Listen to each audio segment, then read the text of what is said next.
Hi, I'm Dr. Jane Leonard. I'm a GP and cosmetic doctor, and this is the Confidence Clinic. Every week, I'm going to be sitting down with different guests to talk about their life story.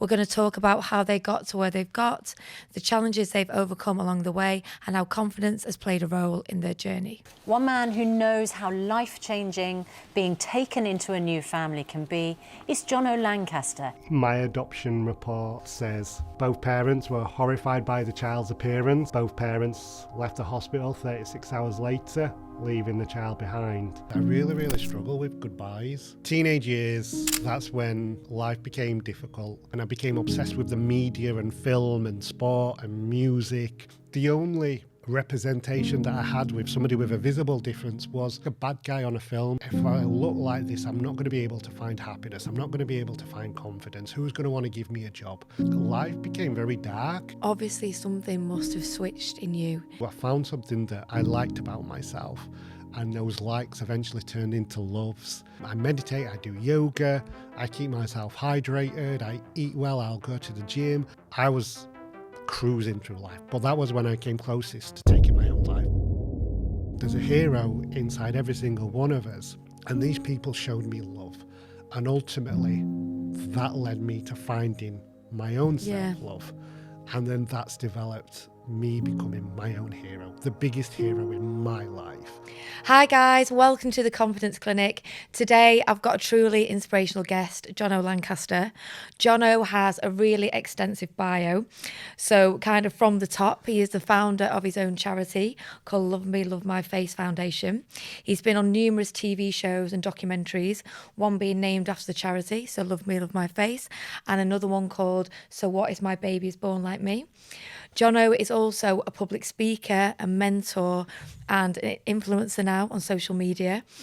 And more recently, or due to be released, he's now the author of his own book called Not All Heroes Wear Capes. To give a bit more context, Jono has a rare genetic disorder called Treacher-Collins syndrome and has become a spokesperson for this condition and a role model for many other people and children with facial differences. So, kicking it off, welcome, Jono. Let's rewind back a bit to when you were little. That might be a good place to start. So, let's talk about your childhood. I was going to say, how was it? Such a broad syndrome. But yeah, talk to me about when you were little. You know, as a child, I grew up in, my mum fostered children. So as part of these children, she fostered children with disabilities. And that's how she was introduced to myself. There's a little boy in hospital with a facial difference. He needs a family to look after him. Will you look after him? Will you meet him? And Jean, she just loved babies. And she was like, yeah, I'd love to meet Jonathan. And she's always told me that there was so many conversations about my face and my appearance, and she was like, why are you talking about a child's appearance? You know, she didn't get that. And when she first met me, she just, oh my God, he's the cutest baby. When can I take him home? And my childhood with Jean and her family was just amazing. Like, I saw all these children that I lived with. Some had wheelchairs, some had their own unique ways of speaking. Some have behavioural needs, and we were just all celebrated. And I celebrated the fact that I had these little Bart Simpson ears, and when the house got really noisy, I could take my hearing aid off because I'm hard of hearing. And my childhood, those early days were just amazing. Just this house full of all these kids just causing absolute chaos, late for everything. Yeah. Poor Jean, how did she cope with you all? She went grey very quickly. I was gonna say. But no, she just filled us all with love and confidence, and we were all just able to celebrate who we were. So childhood was good, and I had friends, and we all played out on the street. And you know, the difficult things that I faced was who could get to the fridge first for the best pudding. Yeah. That was like, you know, the biggest challenge, because life was just very bliss. Yeah. You know, I didn't really have any indicator what life was in store for me further down the line. How many children were fostered with you, with Jean? Over the years, there were so many. We had, you know, short-term respite, some that came to us like in emergency situations, some with us for years at a Yeah. time. So there were loads of different circumstances how we ended up with all these children in his house. And then my brother and sister, they got married and started having their own families, and we ended Yeah. up looking after them. The house was just always full. Amazing. And it was, a very special place to grow up. How did you feel with children coming and going like that out of your life early on? I've been doing a lot of work recently around rejection, and part of it as well, what I've picked up on it is I really, really struggle with goodbyes. Yeah. And I remember as a child, my brother or sister would come and visit us once they got their own places. And when it was time to go, I just get this really funny feeling in my tummy, like it'd get all tied up. And me and my mum always had this thing where we'd walk them out, and then she'd go to end at gate and we'd wave goodbye. Yeah. Nothing bad had happened, and I would see them tomorrow, but I would feel so sad. And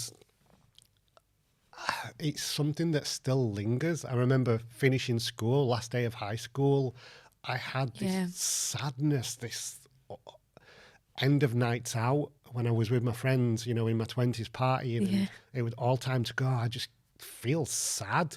And when we said goodbye to some of these children that had moved on for various reasons, it was crushing. Yeah. Really, really crushing. Because part of your family, it doesn't matter, you're from different ones, you're in Jean's house as a family together. Yeah. However long that is. Yeah, they shared my toys, Christmases, birthdays. Yeah. We fought with each other. We played with each other. It was incredibly emotional. The highs were extremely high and the lows were pretty low. Sounds like, though, Jean must be an amazing lady anyway, from everything that you just said.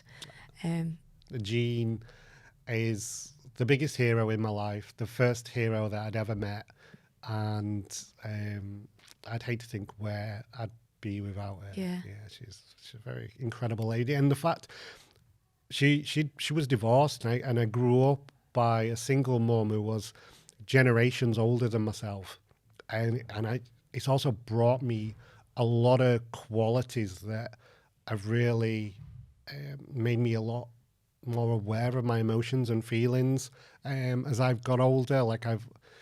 I know that it's okay to cry, and I know that it's okay to talk about stuff, and my mum taught me those skills. So I'm very blessed to have been brought up the way I have. So moving on to the next chapter that we all go through is classically difficult, your teenage years. How were your teenage years? Teenage years, that's when life became difficult. I still had my amazing mum. The house was still full of all these crazy kids. I have the best friends that I met when I was 7 years old, and I'm still friends with them today. I grew up with them throughout all my school. But I really started to struggle with my appearance. I looked for hope and strength and courage, and I became obsessed with the media and film and sport and music. I started noticing that people would get into relationships, and trends came, and it was all about being cool, and I just looked at my face and then started thinking about my birth parents. I'd always known that I was adopted, but all this stuff just hit me in my teenage years, and I didn't know how to deal with it, and I didn't know how to process it. And then all of a sudden I just stopped talking, and I just looked at my face, and I slowly began to hate my face. I went from celebrating who I was to being ashamed of who I was. And life became very tough. Can you remember how you felt at that time? I know you're saying feeling really ashamed, but sort of deep down, feelings of it must be quite isolating. You feel quite alone. I had so many emotions as a teenager. I was angry. I was people are lucky enough to win the lottery. People are lucky enough to become a footballer, an actor, a singer, a doctor. And I ended up looking like this, and I thought that were really, really unfair. I'm a nice person. What have I done to deserve this? I became jealous of my friends. Everywhere I looked, I saw these regular faces, these normal faces that were just, in the rom-coms, the cool kid always got the girl. And I watched my favourite soccer stars, they all had just the looks. Like, I grew up like idolising David Beckham. And I was like, I've got a face like this. I was scared of my future. Like, nobody's ever going to find me attractive. If I look like this, I'm not going to be able to find happiness. I'm not going to be able to find confidence. Who's going to want to give me a job? Who's going to want to start a family with me? And life became very dark. And like I said, I looked everywhere for a hero or everywhere for a role model, and I couldn't find one, and I couldn't see one. The only representation that I had with somebody with a visible difference was like a bad guy on a film, like a villain with a scar. Like a James Bond villain or something like that. And like I said, there were no champions with visible differences out there, and it became very tough. And the only answer that I had was, I'm just going to not look at my face. And I tried to take the focus away from my face and developed a very, very bad attitude. So from that sort of change in your sort of teenage years to your sort of mindset about yourself, would you say then that you develop more sort of depressive symptoms, feeling depressed, anxious, like affecting your mental health in a more sort of consistent way than just a fleeting feeling? So in order for me to get by in life through high school and then into college, so like late teenage years, I became obsessed with food, diet, exercise, sunbeds. So I hated my appearance. I had no confidence. So when I say I became obsessed with food, I would only allow myself to eat chicken and veg. I had a chicken breast and a pack of frozen veg. Some Weetabix, and that was the only thing that I was allowed to eat. I cut out all sugars, all fat. I needed abs. I needed a body, because if my face ain't all that, my body needs to be something. Then I've got into sunbeds.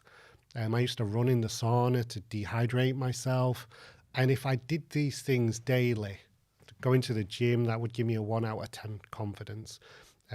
My diet would give me a 2 out of 10 confidence. The sunbed would give me a 3 out of 10 confidence. Right. It'd take me 2 hours to get ready on a morning, so I'd have to get up at 5, 6 o'clock just to start my day to do this 2-hour regime. Buy a new outfit, like any kind of money that I had would be spent on clothes and my image, and then, okay, I'm 5 out of 10. So now I'm faking a confidence, putting on a fake smile just to try and get by, and it was exhausting. Yeah. I would find myself leaving, even going to college. I used to get on the bus at 7 o'clock, avoiding rush hour, so I could get there with no crowds, just to decompose. And my life was just planned around how I'd sweat everywhere. So I always used to take an extra T-shirt with me. I avoided breaks, any kind of breaks. I would go to the toilet and just hang out in the toilet on my own. I was just... Really? Yeah, I was just... Even in college, we had a 2-hour dinner break. I used to, on the top floor of my college, there were a disabled toilet that nobody ever went to. I spent 2 hours in the disabled toilet. Just to avoid everyone around you, avoid people. I put a load of toilet paper on the floor and I had a 2-hour nap. Seriously. It became an escape at beginning. And then I went to sleep. And I've always, I'm not sure if it was the depression in me, but I've always slept. I've always slept through problems. I've always slept avoiding things. So I had a lot of unhealthy coping strategies, and I had a lot of fake, fragile things that were giving me a false sense of confidence that could be taken away from me at any given That's so moment. interesting. And I do hear what you're saying, that idea of like, right, so I've been to the gym today, I've ran about in the sauna, now I'm dehydrated, now my abs are coming through. I've had this to eat today, so that equals so many calories. So it's all these kind of negative, almost some way self-harming behaviours, aren't they? It's that, but like you say, to your point, that they become exhausting. And probably that's why, I mean, not only because what you're doing, your body's probably thoroughly knackered, no wonder you're sleeping so much, but, you know, minimal food, doing all that, you know, physical exertion in, you know, in mad temperatures or whatever. But also what's going on behind the scenes in your head is also just going to be draining you. I wasn't talking to anybody Yeah. about it. You know, my mum, every single day, how you doing? Friends, Jono, you all right? And I was like, yeah, I'm fine. And I was just bottling all this emotion. And it got worse when I started drinking. So all of a sudden I'm adding alcohol into the mix. Yeah. And I have a very addictive personality. Anything I do, I'm all in. So, and now I'm added alcohol into the mix. And I'd start going out to bars and clubs with my friends. And I remember I wanted to do all these things like my friends were doing, but they were also so difficult and so challenging for me. It was like, I want to be there, but it's so frigging hard to do it. So a typical night out, I was always the last person to arrive at the place. I'd always turn up under the influence of alcohol. Then we'd start drinking. I'd always have to go to the toilet first just to make sure everything was like perfect, you know, like everything was perfect. And then those toilets became more frequent, and everybody's having a laugh, and it's all about how many girls you've slept with or how many people you've pulled, and you know, all this conquest, and it's just like, and it still gives me an ick when people talk like that. And it just didn't happen for me, girls. And again, it wasn't necessarily because of my visible difference, but I was hiding away in a corner looking at the floor. I wasn't necessarily making myself approachable either. So all this is going on. And then end of the night come, last chance to pull, or you go to the takeaway and you've gone from the dark, where I could hide in the dark in the club, to a takeaway, bright lights, and the taxi queues. I hated the taxi queues, and I'd walk home on my own. Really? Yeah. It started when I was 16, 17. There was a 3-mile walk home from the local town to my area. And I used to walk home and I just used to cry. Like, there's a song, Country Roads Take Me Home to a Place Where I Belong. And as I walked home, I wanted to go to a place where I belonged, and I didn't feel like I belonged in this world looking like this. And then all of a sudden I started thinking about dying and death. And when I thought about it, I never thought of taking my own life. I wanted to be involved in a car accident, or I wanted to, and I'm embarrassed to say it because people experience these traumas and tragedies in life, but I wanted to, I wanted something to happen to me where I wouldn't. It's just to end all of that. So yeah, it was tough, and got all this stuff going on in my head, my face, my birth parents, jealous of my friends, who I absolutely adored. I love my friends, but I was jealous of them. It was just so conflicting, and I didn't have any healthy outlets. Yeah. What time frame did that happen over? So this is 16, 17, 18. Things were really bad then. So thinking about that now, and then I'm looking at your sort of life, it's where you kind of ended up now. So I don't know how easy it's going to be for you to talk through it, but obviously something must have switched in you. And it sounds like, you know, there's only so long you could have gone on like that, I think. And it's having all that on your shoulders, in the back of your mind, for anybody. It's so much to deal with, and then the natural progression through in teenage years, and then things like alcohol, escapism, things like that comes in, that just basically put off the inevitable of having to deal with things. So just looking at how, obviously, to be where you are now, doing the work that you do now, and, you know, clearly flipping things in a 360, what was the start of that journey? What was the turning point that you sort of saw a light at the end of the tunnel and started your journey of self-love away from this self-hate? At 21, I found myself working in a gym. Right. And I was also, just before working in the gym, I found myself, there was a period in my life, the year when I turned 20 to 21, I worked in a bar. My friend, she working in a bar. It's the best job ever. The chicks are hot. We get drunk on a shift. It's just a glorified night out, mate. You'll absolutely love it. So I found myself working with him, and I hated it. But it exposed me to a lot of events that did change my life. Right. And it's so hard. It's so hard to be able to wrap it up in a conversation. Yeah. Because there's so Yeah, I much. get it, yeah. So I'm plugging my book, read the book. Yeah, And, yeah. it's I'm like, I've only got an hour. Talk me through blow by blow. But by the age of I was 21, and I found myself working in a gym, and I'd started dating, and I was dating people, and that was massive for me. Somebody finding me sexually attractive was just like a drug almost.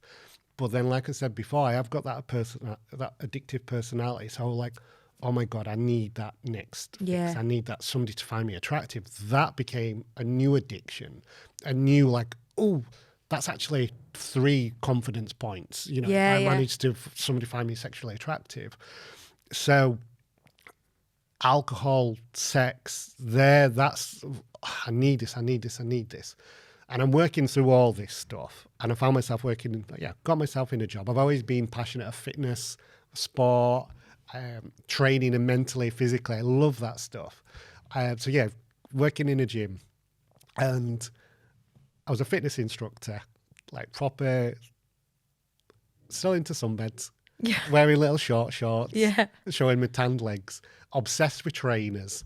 And every night when people go to the gym, they can lift weights, but they can't put them back. And I don't know why, but they can't put weights back. So it was always down to me to put all the weights back.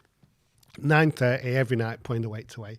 And I found myself one night putting all the dumbbells away. And the dumbbells were always in front of the big, massive mirrors. So I'm putting the dumbbells away and I see my trainers. I just bought some new trainers. And I was like, oh, my trainers are nice. I look at my legs and I was like, oh, I've got some cute little legs here. Saw my butt. Hey, it's a cute butt. Just done my chest and my biceps in the gym. So I'm looking at my chest and I'm like filling my shirt out, even though it were extra small. And normally I would always stop at my shoulders. I never looked at my face. It was like a harsh reality check. Right. But that night in the gym, I was on a roll.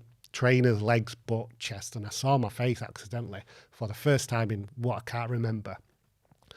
And I looked at my eyes and I was like, oh, I've got blue eyes. And that sounds daft because I've always known I had blue eyes. But I found myself, oh, I've got blue eyes. Yeah. And I smiled.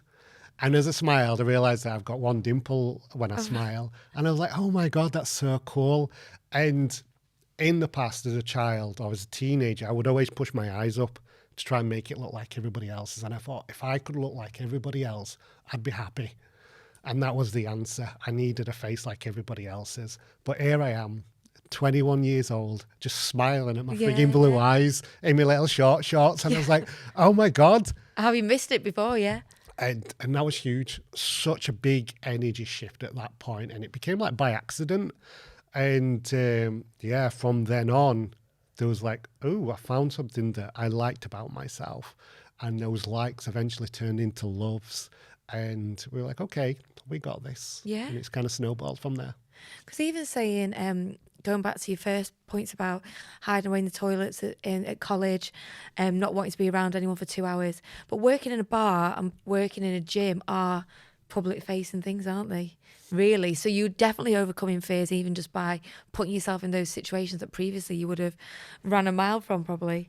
Yeah, so my book's called Not All Heroes Wear Capes. And one of my friends, he was like, dude, I've got you a job. I was working in an 80s bar and he gave me a uniform. And my first night was a student night and I was there and I was dripping with sweat. And I was like, what the hell am I doing here? And I left early. I couldn't do it, but, back came my friend with his tough love, fresh uniform. Yeah. Come on, get back. And it exposed me to so many people. And it was life-changing for me, throwing me in the deep end. And then when I worked at the gym, I was still struggling at the gym. And one of my old managers, he was like, Jono, aerobics teacher hasn't turned up. And I was like, and he was like, you're going to teach a class. And I was like, shut up. And he was like, no, you are. And I had to teach an aerobics class. And it went terrible. It went absolutely terrible. People left halfway through. I was going to say, feeling stressed and trying to blag that while you're feeling self-conscious, it wouldn't be ideal. And they're like, Jono, it's not you. This is just... I did like a circuit class. But I was meeting people that were throwing me into the deep end. Yeah. And Believing in you. Yeah, and I was doing scary things. But it was life-changing. At 21... I went on my first lads' holiday. Every year since we were 16, they'd invited me. And I always said no. I just that environment was like the worst possible environment for me to be in. But by the time I was 21, I was like, no, let's go, let's do it. So I did. I went on my first lads' holiday when I was 21. And that was at that time where you basically took those risks on yourself to overcome them challenges, basically doing what you didn't want to do, facing your fears. Yeah. That's amazing. Yeah. Some of the scariest things we do in life are some of the best things. The best, yeah. And that holiday to Malaya back then. On the Alcapops. It was just, honestly, it was life-changing. I think that was the only place I didn't go, Malaya. I think I went to all the other ones like that. Yeah. But so from that point then, so you're 21, moving through more chapters of your book, which will tell the story in more detail, but going along to talking about more about your career now. So how did you end up being in this situation of being, well, first of all, the setting up the foundation, so your charity, and also it'd be good to talk about actually how from that you're representing, becoming that role model that you never had for people with facial differences. So however you can sum that up, go for it. There's a lot in there as well, because that last thing, that being a role model, is something that I've struggled with in recent years. Yeah. We backtrack a bit. So how did it start? Shortly after I was 21, I ended up in my first serious relationship. Beautiful relationship. And all of a sudden, I had somebody that believed in me, fell in love with me, and those kind of addictions kind of went away on their own. I didn't have to work through them. The more confident and the more I embraced my authentic self, the more that what I saw in the mirror that I loved. This girl fell in love with that authentic self, authentic me. So I didn't rely on alcohol. I didn't rely on sex. I didn't rely on the sunbeds. I didn't obsess over my body. There were still little bits of diet and exercise. It's always still been a big part of my life, but it was healthier. But all of a sudden, I had this nice foundation of friends, a relationship, my mum, and then ultimately, I was able to do my own work, exploring what I was going through, and life was good. Another holiday to Egypt. With the lads? Or with your girlfriend? With the lads had been ditched. Oh, right, okay. Now it's couples. God, it must have been serious. Yeah, couples holidays. And we're in Egypt. And I'm reading a celebrity gossip magazine by the pool. And I got halfway through it. And so this is 15 years ago, and there was this article in the middle of this magazine, and they called it the Circle of Shame, and there were pictures of celebrities, and it would circle their wrinkles, their cellulite, baby bumps, and they called it the Circle of Shame. And I read it, and I looked at all the captions, and it angered me. And at the end of this catalogue magazine, it said, "Do you have a story to tell?" And I was like, "Yeah, I do. I'm in Egypt with this amazing person who fancies the pants off me. I've got this attitude and this outlook." I was like, "Yeah, I've got a story to tell." So I shared this story. And with that magazine? With that magazine. So you just contacted them? Just contacted them. Like emailed them and said, look, contacted the email address. I wrote in. Right. I was like, "This is me." And they're like, "Oh, we'll send a reporter, a writer, what have you." So she interviewed me, and she's like, "Oh my God, you're frigging amazing." And I was like, "Thank you." And they published this story in the magazine of my journey, really, up until that point of me kind of finding this start of self-love. And I say it was a start of self-love because my self-love since then and the work and my confidence has just gone on to other levels. And the BBC picked hold of this magazine, this article that I did in this magazine, and they got in touch. They were like, "Jono, right, we would love to do a documentary with you." And I was like, okay. So they had an interview and we did a pilot. How did you feel then? That must have been mad for you. Like, because you send something off like that, and like we could have easily been, they must get loads of emails, right? At the magazine, and then to go, actually, there's something, and then obviously then to make something that caught the attention. Telly. I was just completely like, it was just a whim, you know, like, oh, just do it. And it just kind of snowballed. It were unplanned, and I was like, oh my God. And it was a start of like a mad 5 years, to be honest. The BBC got in touch. We did a documentary. They filmed me for 9 months. All right. And we produced an hour documentary. And it went out on BBC Three, and opening viewing figures were absolutely incredible. We ended up doing various promo for it, and it just... And then the BBC were like, Jono, we love you. We'd love to do some more work with you. So, because you've done quite a lot, haven't you? Documentaries, TV shows. Yeah, so we started doing more documentaries where I wasn't necessarily the subject. I started doing little bits of presenting within these roles, and it just kind of snowballed from there. And we never really kind of checked in with one another. We were just like, let's do it. Let's just go with this. And then I found myself with all these families and individuals from all over the world writing to me. Can you meet my son? Can you meet my daughter? They're going through a difficult time. And I was like, yeah, let's do it. Can you visit this school? Can you talk to our kids about acceptance and bullying? I was like, yep, let's do it. And I have this natural, I'm a people pleaser, and I have very poor boundaries. Or I did have something that I've been working on. So I was like, yes, let's do it. And I said yes to everything.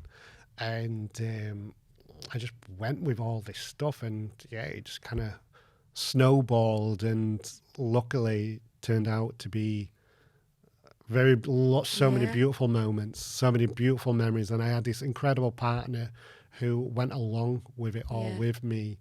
And I wouldn't have been able to do it without her, for sure. It's amazing to hear that story, and I think one thing that really stands out to me is, again, reflecting back on your journey of the steps that would have seemed like small challenges to overcome, like I said, be hiding away, then working in the gym, and then so you're public facing, and then now you've gone to the ultimate public facing thing of being in the public eye, essentially, going straight like onto TV, putting yourself forward. I mean, did you at the time recognise what a massive leap of faith, like that's ballsy for anyone, right? But when you're perhaps coming from this constant work that you're doing to tick these confidence boxes and keep this flow of self-love and self-confidence and self-esteem going, but actually you're putting yourself in situations where if you're going to be knocked, it's going to be knocked big time. So it's an amazing thing to do. I was just wondering if you realised at the time what... I was clueless.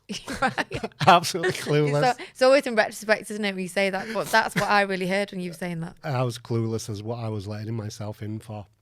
I'm in London Fashion Week. I got to do a catwalk show, and I found myself on stage in a little pair of jeans with a rose in my mouth, walking the catwalk.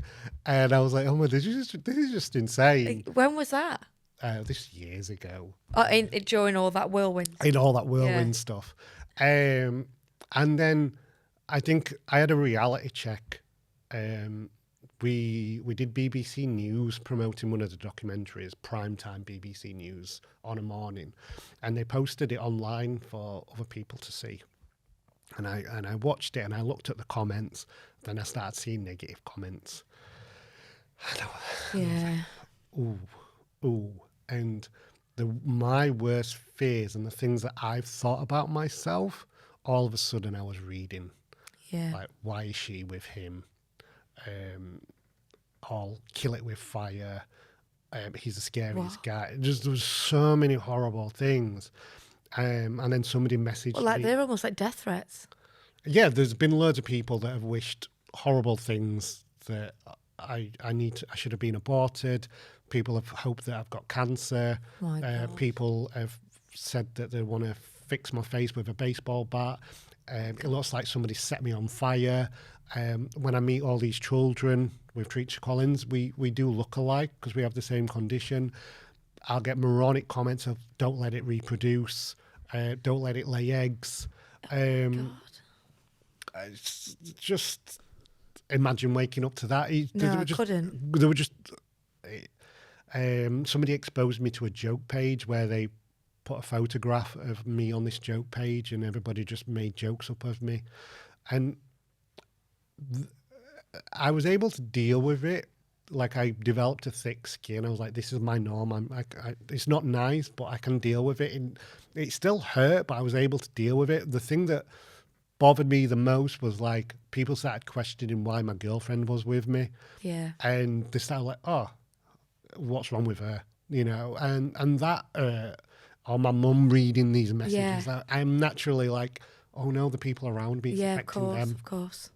And that was a reality check. I was like, oh crap, what am I doing? That's the negative side, I think, of all social media, but not even social media. I think being thrust into public eye, regardless of your background, but particularly, you know, that whoever you are, it's always, you're only human yourself. It's always going to be, particularly if they were what were the things that held you back because you held certain beliefs about yourself that you've worked on to get past, and then all of a sudden you go from being achieving and being proud of yourself and on this pathway that is, you know, spiraling in a really good way. Just a comment like that can just bring you straight back down and knock your confidence back to zero or less than zero. How did you deal with that moving forward? It's weird because I feel sorry for the trolls and the bullies. I feel sorry for these people because I once thought my face would hold me back from finding happiness, love, relationships, friendships. But truth is, it's attitude like theirs. That's what's going to hold them back. That's what's going to hold anybody back in life. And I feel sorry for them because they don't see the beauty in the world that I do. They don't get to experience the beauty that I get to experience. And I ultimately do feel sorry for them. And I hope that they are able to change their views and their ways, because it's just going to ruin their life, not mine. But saying that, sometimes the silliest of comments, like, oh, imagine waking up to that. Yeah. So I just, on some random day, just cut so deep. Yeah. And I'm like, ow. Yeah, like, yeah. That's just crushed. And then once it's there, it's very hard to shake that off, imagine. But then other times I'm like, it adds fuel to the fire. Yeah. And I'm like, oh, okay. And I'll rise above, you know, it'll add motivation to me and stuff. But so I can't control how I feel about it. Yeah. Sometimes it just cuts deep and sometimes it just goes straight over. I think that's a really amazing point. Actually, two amazing points. That first of all, your ability to essentially forgive these people, because that's what you're doing, isn't it? Being like, well, you're the ones who see life differently. If you want to speak to people in that way, that says everything about them, nothing about you. Mm-hmm. But I think secondly, that idea that I've definitely learned, and particularly been sort of reiterated from doing these podcasts, is that, you know, feelings that we have at different times of our life and the way that we react to things, it's knowing that with experience and maturity that feeling will pass. And I suppose that's what you're describing, that sometimes you're like, you know, fuck you then, you've said that about me, I'm just going to go and do 10 times better. Or just letting that feeling, when it literally cuts to the bone, just sit with it and knowing it will eventually kind of fade away. Yeah. But do you have any tips for speeding up that process for people who are going through a similar thing? Yeah, and this is where the self-love comes in. Like, people are like always asking me, Jono, how do you find self-love? What is self-love about? So when those negative comments do happen, I had an experience on TikTok a few years ago. Somebody had created a video where you took a photo of yourself and it rated you out of 10. 10 being the most attractive. Yeah, I remember that. Yeah, and there was 10 people in the public eye who you were supposed to most look like. Chris Hemsworth was number 10, most desirable. I was number 1. Oh, and next, God. Yeah, number 1, it said, people only pity date or pity fuck these people. These people are subhuman. And it'd been hashtagged like 35 million times. What? Yeah, it absolutely crushed me. And My God. I was like, oh, it's another kick in the gut. You know, like, you're just cruising through life and then all of a sudden you just get another kick in the gut and you're like, oh crap. And the thing is, I sit on this and I feel it. I don't bottle it up. I don't move on from it. I don't try and occupy my mind. I don't try and see it and move on. I sit with it, and I talk to the people around me. I meditate, I do yoga, I keep myself hydrated, I eat well, I'll go to the gym, I'll have the biggest cake in the shop. Yeah. I do all these things, and the language that I use when I'm talking to myself as well is absolutely massive. I talk to myself with kindness and love Yeah. and nurturing, and all that is part of this self-love, and that helps me get through that stuff. Yeah, I mean, that just shows me it's a massive strength of character, but millions of other things beyond that. But that must be crushing for anyone.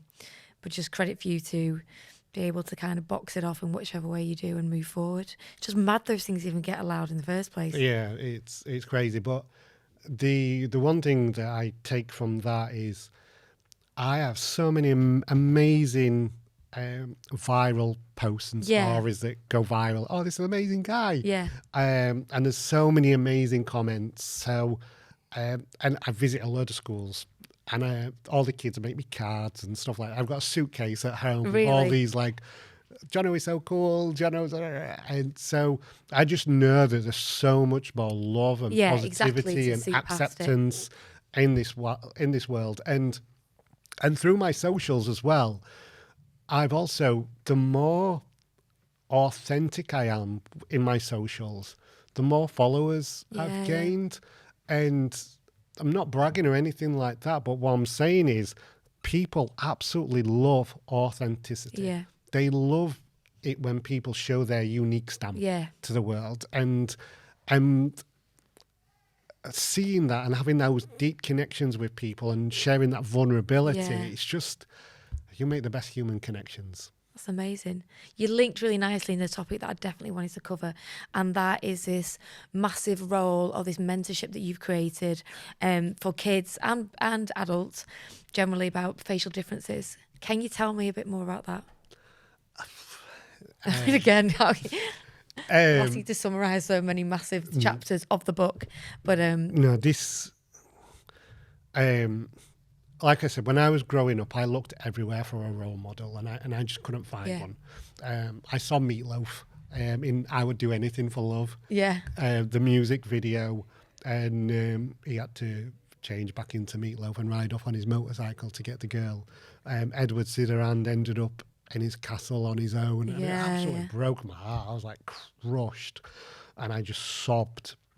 And then as I became confident and I started meeting children with facial differences, and I was like, hey, I've got a smile on my face, and Yeah. this is my job, and this is my happiness. And I loved giving back. I loved being that light. It was be who you needed when you were young. Yeah, And I that's what motivates me to do it. But the more I was doing that, I realized that the kid with freckles, the kid with red hair, the school teacher, the dinner lady, they were all coming up to me and like, Jono, you just spoke to me today. Yeah. Thank you so much. And we all live in this world that's obsessed with image and obsessed with looks, and it's tough for every single one of us. And I found myself connecting with so many people, and then I started to feel it all, and it got so heavy on me. Like yeah. I felt like I had to be this shining light 24/7. Yes, that responsibility. And it crushed me. It crushed me. But somehow I would go to another school. I would visit another family. I would visit another country. I would just give. And even when I was empty, I would give. And in the past 5 years, that's something new that I've had to manage. Yeah, I felt not burning yourself out by the energy you're giving. And it's that essential energy. What is your kind of, I was going to say calling, but I suppose that's what you're doing naturally. You know, you have all these skills and you give people that hope and that even direction, I suppose, in some ways when they're feeling completely lost with themselves and not knowing how to move forward. You're living proof. Not only can it be done, but you can have a pretty bloody amazing life as well. You know, it's actually that pressure and that weight. I hid it for so long. I hid it, and I was like, I want to show these people that I went from self-hate to self-love. Yeah. And here I am, confident and happy. And that's what I did. I shared, and people did take hope and courage and inspiration from it, what have you. But then when I found myself struggling, I started to share that. Yeah. And Being authentic again. Yeah. And then people were like, Jono, I actually like you even more now. Yeah. Because people see this confident person, but you've also shared 4 years ago was I was cruising through life. Everything I touched turned to magic dust. It was just incredible. I was doing things that I've like had to pinch myself that I was doing, but that was when I came closest to taking my own life as well, through various pressures. Right. Yeah. And I started to share this, and they were like, Because again, you wouldn't think that. Sorry to interrupt you. You wouldn't think that on the outset. Even though I've got a book coming out even though I'm a motivational speaker, I suffer from anxiety. I suffer from depression. I still have these thoughts about ending my life, or whether I'm going to be happy, or I still have those moments of mass insecurity. And it's long overdue that we start to normalize those conversations and normalize those feelings. And I am happy, and I'm excited about my future. And I've got so many untold adventures with strangers that I've not even met yet. There's so much things that I'm looking forward to in life, but I do know there is going to be so many more challenges along the way. And the way I am best equipped for that is be my own hero and surround myself with tons and tons of love. Again, I suppose, like you say, that is the point where people just assume that when people see other people doing well, that it's all, it's all rosy. But actually, and this is probably where this idea of this podcast, the Confidence Clinic, came about to me, that actually it's sometimes when everything is going well, or you're achieving your dreams, so to speak, that actually the pressures creep up on you more. And it's like that saying, it's lonely at the top. You're in a position where actually not that many people can help you, because you've created this unique skill set, this unique energy portfolio on countless different platforms. You're the one who's got to be delivering constantly. Everyone looks to you. And sometimes it'd be nice, like if you did have a boss you could turn around to and say, what do I do here, or take this pressure off me, or you want a week off. You can't really. I mean, you can, but like it's just managing this ongoing, the ongoing journey that you're going to have, just factoring that you just don't burn out along the way. Yeah, I do have social media breaks. Yeah. I have times where I'm just like, I'm done. I'm not giving anything anymore. I'm just gonna be still and take myself away, or just stay at home and just be still. So I'm definitely getting a lot better at that.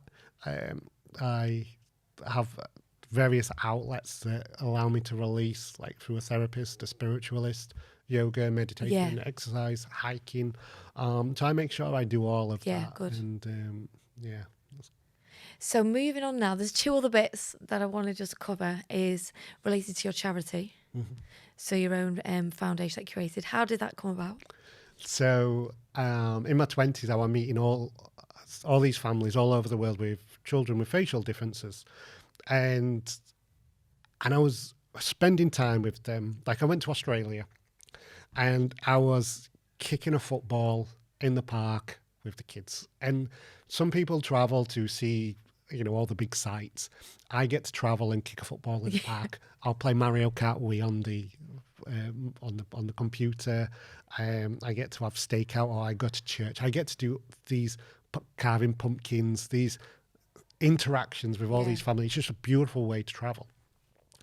Anyway, I came home from Australia making all these connections, and I went through this fancy airport that had a waterfall through it and a solid gold toilet. Amazing. And I was like, wow. And I just cried while I was on this gold toilet, because I just met so many kids that didn't have the means to afford a hearing aid. Yeah. And it broke my heart. How can we have so much excess? And endless, And I got home and I shared with my friends, the same person who got me the job in the bar. Right. And I was like, I can support these people emotionally, but I can't support them with me. And there needs to be more. And he was like, dude, why don't we set up his own charity? And I was like, okay. And then my friend, a professional rugby player, He's actually intelligent, even though he's been bashed on the head that many times. He's really, really smart. Someone's still there. So he's like, oh, I'll look into it. So he does all the legal stuff and all the red tape stuff. And the Love Me, Love My Face Foundation was launched in 2017, and we're able to support emotionally and now medically through expenses. And I still continue to go into schools and do anti-bullying stuff as well. So yeah, it's something I'm incredibly that on proud its own is incredible, isn't it? And like you say about the when I say the little things, it's the things that get overlooked that people go without. Like having a hearing aid is essential for not only functioning day-to-day life, but your quality of life and the way that you're basically isolated. And that's just one thing in a whole sort of catalogue of things that people could be lacking. So I think you, again, identifying that and saying, look, you as one person, you can be there emotionally and share your story, but that can only go so far. So that's, again, it's incredible. And then kind of the final points of this, your book, so Not All Heroes Wear Capes. How did the title come about? I wrote the book proposal, and they were able to read a bulk of the story of what I was going for. And I spoke about people that I met in my life by a simple handshake, by a simple moment, changed my life forever. And these people were like heroes to me. And they were like, not all heroes wear capes. Yeah. And I was like, yes, because I met a guy in the bar all them years ago, and we had a conversation, and he asked me about my face. He was curious about my face. He wanted to know about my face. He spoke about my hearing aid, and I hated those conversations. Yeah. And at the end of the conversation, he held out his hand, and he was like, Jono, it's nice to meet you. And he shook my hand, and off he went. A single stranger just changed my life forever. And throughout my life, I've met so many people that have just influenced it in such a beautiful human way. Yeah. And we think of all these heroes like Thor and Captain America and stuff like that, but there's a hero inside every single one of us. And these people showed me love. And ultimately, that led me to finding my own self-love. And then that's developed me becoming my own hero, the biggest hero in my life. And when the book comes out, 20th of July, I hope that people pick it up and read it and go on this journey together with me. And ultimately, I want them to become the biggest hero in their own life. You know, every night we go to bed and we've got a head full of thoughts and a heart that beats for us and only us. And that's massive. And we wake up every single day, the following day, we take those first steps out of the door. We deal with his anxiety. We deal with the crap that the world throws at it, and we go and go and go and go. And that's epic stuff. And we don't ever give ourselves credit. Exactly. Looking back, reflecting is sometimes what you only do when things kind of hit rock bottom and you don't kind of look at yourself and congratulate yourself for even the small steps that you're making towards the bigger picture. It's interesting to know, like, this book must have been so emotional for you to write in so many different ways. What different emotions, good and bad, have you gone through during it? Obviously, one of them being it's your first book, so the pressure of summarising all these things. I mean, So when I wrote my book proposal, they were like, Jono, 3 things are going to happen. We're either going to politely say no, right? We're going to offer you a deal with a ghostwriter, or we're going to absolutely love your writing and you're just going to do it on your own. So I submitted it, and they were like, yeah, Jono, you don't need a ghostwriter. We absolutely We love wanted a this. ghostwriter. I wanted a ghostwriter because all of a sudden now I was like, there's your deadline, 47,000 words. God. And I was like, oh my God. That shows, though, again, being authentic. They want it in your words, as you saw it, as you did it. But obviously be like, actually, I've never done this before, so surely they'd be better. But And if you have a conversation with my friends, I am not the brightest. I am not the sharpest tool in the toolkit. But I managed to get there. And I was telling you earlier, there were deadlines. I was like, I'm at 30,000 words. And I was changing I'm to I am just to increase the word count. And I was like, I can't do this. But then I also found myself spending time with my teenager self. Yeah. And before I wrote the book and I looked back at teenager Jonathan, little J I call him, it was a bit cringy and a little bit embarrassed, and I have all these memories in my head where I would cringe and I would get embarrassed, or I would get sad and angry. But then I remember how sweet and innocent, with his dodgy bowl cut, writing love poems and quoting Celine Dion and taking inspiration from Meatloaf. And I love Little J so much. And I've spent a lot of time with Little J as I worked through my book. And it's just helped me heal. Yeah. And if I could, anybody listening to this and they're looking at trying to build their confidence and look at past traumas and stuff, they spend time with their inner child. Yeah. Like really spend time with them. I got one of my old school teddies, one of my old childhood teddies, and I put one of my old rugby shirts on him. Really? Because I had to visualise. My therapist, my good friend actually, Jambo, he was like, Jono, spend time with your inner child. Visualise him, spend time with him. So I created Little J. And the first day I did it, I took him on a car. I had a photo shoot booked in Newcastle. And so I put him on the passenger seat and we went on this 2-hour car journey together. And I spoke to him, and I'd just gone through a breakup. And I was like, Jono, Lil J, why do we keep on getting rejected? Why do this? Right. And it's like stemmed from my birth parents and stuff. And then all of a sudden it switched, and I was like, hey, you know what? We attract so many amazing things, so many amazing people, so many incredible opportunities, so many beautiful human connections. Like, oh my God, we're incredible. And look at all these friends that we've made along the way. And it was just groundbreaking. So the book has just been this incredible emotional roller coaster, and I hope it comes through when people read I'm sure it will. I mean, you should be absolutely proud of yourself for achieving it, and also writing it yourself in all your. It's not just like you sat down and said this is what it's about. You've put pen to paper, gone through the emotions, reflected on things, and it's your own story as you see it and lived it. So that's amazing. I mean, I'm very lucky that throughout this whole process, not only have I got my friends and my family that have supported me, that Fern Cotton and the whole Happy Place team, and they've just been the best support network helping. They've just given me every resource that I've ever needed to be able to create this. And yes, I am proud of myself. Yeah, no, you should be. It's back to that, I'm my own hero, but I've got so many people, amazing people around me too. And it's the 20th of July. 20th of July. I'm incredibly nervous. Honestly, I'm incredibly nervous. But it's a journey, and I am sharing my journey and my thoughts, and we go on this journey together. But as you're reading it, I do give you various prompts, and we look at boundary setting, we look at the inner child stuff, we look in environment. It's very much like practical tools and tips for people to go along your same journey. Yes. And I think that's what makes it really, really unique, and actually will appeal to so many people. Genuinely, I'd be interested in your story, but also doing that work that you described, that, I've definitely gone through a time where I'm reflecting on things in my life, and it's opening your mind to exploring these things, and looking at somebody like you, who to me is an amazing success story, and also sharing your challenges and the way that it's not all been rosy, as we've discussed, but actually it's keeping your eye sort of moving forward and just embracing life.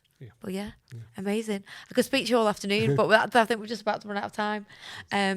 Thank you so much, Jono. Honestly, it's been amazing to talk to you.